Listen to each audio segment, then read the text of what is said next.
একটা বিষয় আমার কাছে খুবই খারাপ লেগেছে। আমি থ্যালাসেমিয়া সচেতনতায় জয়পুরহাট সরকারি কলেজে আসলাম। তো প্রিন্সিপাল মহোদয় স্যারের সাথে আমার কথা হলো। তো থ্যালাসেমিয়ার লিফলেট দিলাম, সবাই ওইখানে অফিসে গেলাম। তো সবাই চা খাচ্ছে, আমাদের বসতেও বললো না। এই বিষয়টা আমার কাছে খুবই খারাপ লেগেছে। আমরা এই রোগটা সম্পর্কে সচেতন করতে বাংলাদেশের 64 জেলায় ঘুরতেছি বিনা পয়সায় আর কি। দুপুরের খাবারটা যদি এই হোটেল আমাদেরকে প্রোভাইড করে পরে আচ্ছা। তো থ্যালাসেমিয়া রোগ সম্পর্কে আমরা বাংলাদেশের 64 জেলা ভ্রমণ করছি বিনা পয়সায়, বুঝছেন, বিভিন্ন ট্রাক বাস এভাবে লিফট নিয়ে আর কি। তো খাবারটা একটু ম্যানেজ করতে হয় আর কি। যদি দুপুরের খাবারটা আপনাদের হোটেল থেকে যদি আমাদের খাওয়া দেন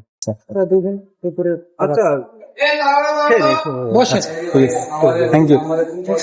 আমার কাজকে সহযোগিতা করার জন্য, আরো সহজ করার জন্য ধন্যবাদ। সকাল সকাল পেটে ক্ষুধা নিয়ে রংপুর থেকে আমরা চলে আসি জয়পুরহাট। আস্তে আস্তে দুপুর হয়ে যায়। স্টেশনের পাশেই জয়পুরহাট সরকারি কলেজ। তো আজকে এখানে থ্যালাসেমিয়া সচেতন করব। এতদিন আমার কাছে লিফলেট ছিল না থ্যালাসেমিয়ার। তো গতকাল লিফলেট আসে। তো আজকে থ্যালাসেমিয়া সম্পর্কে এই কলেজে অ্যাওয়ারনেস করব। আমি সুমন আমাদের কিছু করবার আছে এখানে। আমরা স্যার ওই শিক্ষার্থীদের মাঝে থ্যালাসেমিয়া অ্যাওয়ারনেস করবেন আর সচেতন করবেন আর কি স্যার, সবাইকে কাইন্ডলি। আমরাও স্যার কিছু সচেতন করব, বাইরে যারা আছে শিক্ষার্থী।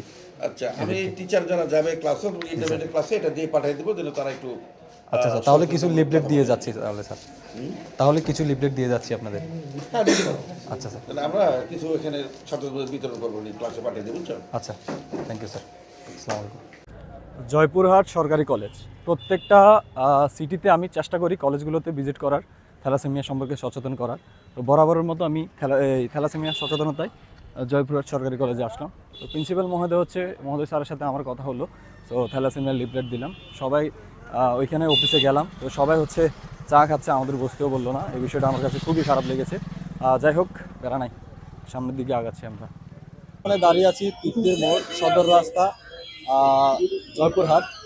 আমার বন্ধু যে সুমন আছে পিছনে, সুমনের আপনার ব্যালেন্স জিরো। আমার তো যারা আমাকে টাকা দিয়েছিল ভ্রমণে, ওগুলোও জিরো বলা চলে। আসসালামু আলাইকুম আঙ্কেল, ভালো আছেন? আমি আঙ্কেল, আপনি কি হোটেল মালিক? চাকরি করেন? হোটেল মালিককে কথা বলা যাবে একটু? না, আচ্ছা আচ্ছা, একটু দরকার ছিল আর কি। আমরা এই রোগটা সম্পর্কে সচেতন করতে বাংলাদেশের 64 জেলায় ঘুরতেছি বিনা পয়সায় আর কি। দুপুরের খাবারটা যদি এই হোটেল আমাদেরকে প্রোভাইড করে পরে আচ্ছা, ঠিক আছে। নমস্কার, হোটেলে মহাজন আছে? আমরা এই রোগটা সম্পর্কে বাংলাদেশের 64 জেলা ভ্রমণ করতেছি। একটু ধরেন, এটা থ্যালাসেমিয়া রোগ আর কি। থ্যালাসেমিয়া রোগ সম্পর্কে আমরা বাংলাদেশের 64 জেলা ভ্রমণ করছি বিনা পয়সায়, বুঝছেন, বিভিন্ন ট্রাক বাস এভাবে লিফট নিয়ে আর কি। তো খাবারটা একটু ম্যানেজ করতে হয় আর কি। যদি দুপুরের খাবারটা আপনাদের হোটেল থেকে যদি আমাদের খাওয়া দেন। আমাদের বাড়ি চট্টগ্রাম ফটিকছড়ি। আপনাদের এলাকায় ঘুরতে আসলাম আর কি।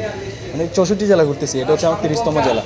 একটা রোগ নিয়ে ওরা বাংলাদেশের মানুষকে সচেতন করতেছে। তাহলে আপনাদের কিভাবে সহযোগিতা করতে পারে? দুপুরে খাবারটা যদি একটু খাওয়াতেন। সকালে কালকে দেখলাম। আচ্ছা, এখন খাবেন না পরে? এখন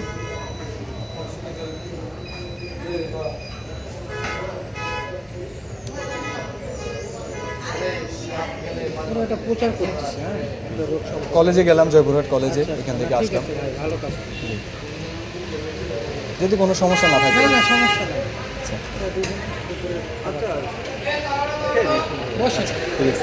থ্যাংক ইউ। আমার কাজকে সহযোগিতা করার জন্য, আরো সহজ করার জন্য ধন্যবাদ। জয়পুরহাটের দিলবাহার রেস্টুরেন্ট আমাদের ডাল ভর্তা এগুলো দিয়ে দুপুরের খাবার প্রোভাইড করেন। এটা জয়পুরহাটের কেন্দ্রীয় জামা মসজিদ। জয়পুরহাট জেলাটা ছোট হওয়াতে দেখার কিছু না থাকাতে আমরা তেমন কিছু দেখতে পারিনি। কেন্দ্রীয় স্মৃতিসৌধে যখন আমরা দেখতে আসি, তখন একটা ভাইয়ের সাথে পরিচয় হয়। ওনার ছেলেরও নাকি থ্যালাসেমিয়া রোগ আছে। সো ওনার থেকে বিস্তারিত শুনুন। আমার ছেলের বয়স যখন 13 বছর, হঠাৎ দেখি ওর ফ্যাকাশে হয়ে গেছে, গায়ে জ্বর কমতিছে না। ডাক্তার আমাকে বলছে যে আপনার বেবি থ্যালাসেমিয়া, বিটা থ্যালাসেমিয়া। বাচ্চার কষ্ট দেখে আপনি অনেক কষ্ট পাবেন, যে মানুষের এত কষ্ট হয়। আমি একদম নিজে বাবা, আমি ফিল করি এটা। আমি চাই না যে বাংলাদেশের বা কোথাও এরকম আর কোনো বাবা মা এরকম কষ্টের সম্মুখীন হোক, অবশ্যই আপনারা টেস্ট করেই বিয়েটা করবেন ভাই। জয়পুরহাটের আবুল কাসেম ময়দানে এসে আমরা হচ্ছে ছবি তুলতেছিলাম। পিছনে যে মানে স্মৃতিসৌধ আছে, তারপর হচ্ছে আপনার এখানে শহীদ মিনার যেটা আছে এটাতে। তো ভাইয়ের সাথে হচ্ছে পরিচয় হয়েছে, আমি ব্যাগটা রাখি, ভাইয়া মানে ফান বসাতে হচ্ছে বলতেছে ব্যাগটা যাতে না ফুটে, এটা রেখে আমরা গেছি ছবি টবি তুলতেছি। এরপর আমি ওনাকে লিফলেটটা ধরিয়ে দিলাম যে এটা পরেন, আমরা আসতেছি। তো এসে যখন ব্যাগটা নিব তখন ভাইয়া বলতেছে আমার বাচ্চারা থ্যালাসেমিয়া রোগী। তো তখন একটু খারাপ লেগে উঠলো, কারণ হচ্ছে থ্যালাসেমিয়ার ভয়াবহতা আমি খুব কাছ থেকে দেখেছি। তো ওনার থেকে কিছু শুনেছি থ্যালাসেমিয়া সম্পর্কে, আমার বাচ্চার কী অবস্থা। তো সব কিছু মিলিয়ে হচ্ছে ভাইয়া এবার আমাদেরকে নাস্তা করাচ্ছে, যে এটা শুনে আমরা থ্যালাসেমিয়া সম্পর্কে সচেতন করতেছি। তো ভাইয়া আপনি থ্যালাসেমিয়া সম্পর্কে, আমার তো বেশিরভাগ হচ্ছে রিলস, তারপর হচ্ছে লং ভিডিও বানানো হয়। আপনার ছেলের কয় বছর যাবত, মানে কয় বছর থেকে বুঝতে পারছেন যে আপনি থ্যালাসেমিয়া রোগী? আমার ছেলের বয়স যখন 13 বছর, হঠাৎ দেখি ওর ফ্যাকাশে হয়ে গেছে, গায়ে জ্বর কমতিছে না। তখন আমি জয়পুরহাট, আমার বাসা জয়পুরহাট জেলার আক্কেলপুর উপজেলা। তো এখানে শিশু ডাক্তারকে দেখালাম জয়পুরহাটে, উনি আমাকে 2টা টেস্ট দিছিল। তো আমি এটা বগুড়া পপুলারের টেস্টটা করাই, 8 দিন পর রিপোর্ট পাইছি। সেই রিপোর্টে ডাক্তার আমাকে বলছে যে আপনার বেবি থ্যালাসেমিয়া, বিটা থ্যালাসেমিয়া। শোনার পরে বাচ্চা বললো যে ব্লাড দিতে হবে। এই তখন থেকে 1.5 বছর থেকে ব্লাড দিচ্ছি। তবে আল্লাহর রহমতে আগে আমার বাচ্চাকে ব্লাড দিতে হতো 1.5 মাস 2 মাস পরে, এখন আলহামদুলিল্লাহ 9 মাস 10 মাস 11 মাস এরকম। ইয়াং জেনারেশন মানে জন্য কিছু একটা বলেন, যারা থ্যালাসেমিয়া মানে টেস্ট, মানে যারা বিয়ে করবে ভবিষ্যতে বাচ্চা নেবে। আমরা আগে প্রাচীন যুগের মানুষের কথা শুনতাম যে বিয়ে করতে চাচাতো বোন ছাড়া সবাইকে বিয়ে করা যায়, কিন্তু ডাক্তারের পরামর্শ রিলেটিভের মধ্যে ফার্স্ট কথা যে যারা রিলেটিভ তাদের মধ্যে বিয়ে না করাটাই ভালো, বাইরের হলে বেশি ভালো হয়, যে কোনোভাবেই পরিচিত নয়। তারপরেও যদি বাইরে বিয়ে করেন অবশ্যই অবশ্যই অবশ্যই বাচ্চার কথা চিন্তা করে, ভবিষ্যতের কথা চিন্তা করে আপনারা থ্যালাসেমিয়া এই টেস্টটা অবশ্যই আপনারা করবেন, যে আপনাদের মধ্যে আছে নাকি।